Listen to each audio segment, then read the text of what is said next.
focused on you.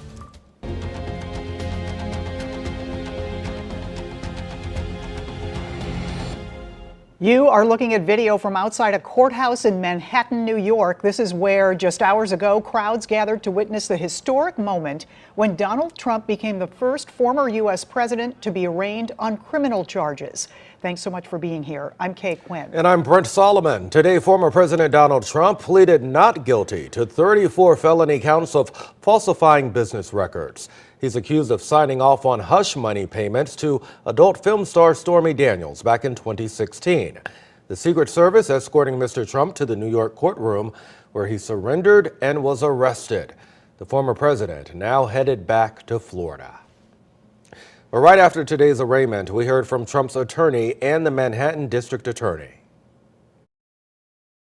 The indictment itself is boilerplate. It doesn't allege any federal crime, any state crime that's been violated. It doesn't allege what the false statement is.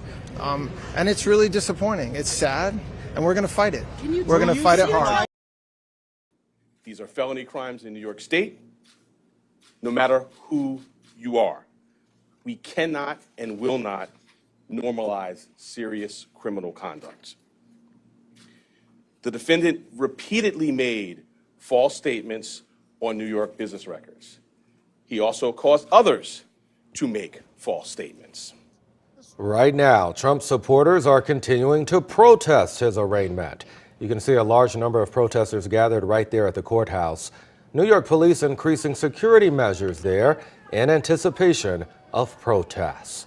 President Trump is expected to speak from Florida around 7:15 tonight.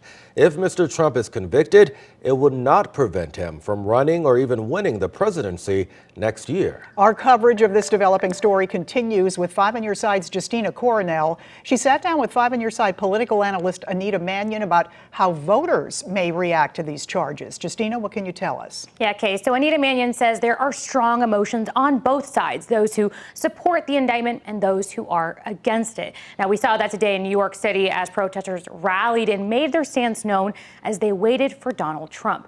Now, Anita Mannion explains right now the polls show a majority of independents supporting the indictment at this point, but this case is still in its early stages. Now, she also adds the former president hasn't been hurt in the polls, and his team claims they've actually raised $7 million since the indictment was announced. Now, she also points out that Donald Trump may be the first former U.S. president to be indicted, but he's not the first to be arrested. The only former president that we know of that's been arrested was Ulysses Grant for driving too fast in his carriage. So this is a far cry from that. We haven't had any other president go through sort of this indictment. Even Richard Nixon, who resigned in the face of a likely impeachment, he was pardoned by Gerald Ford. Now, Mannion adds there are more indictments expected to come for Donald Trump, which are considered more serious crimes. And as far as reaction, Trump is set to speak tonight from his Mar-a-Lago resort. All right.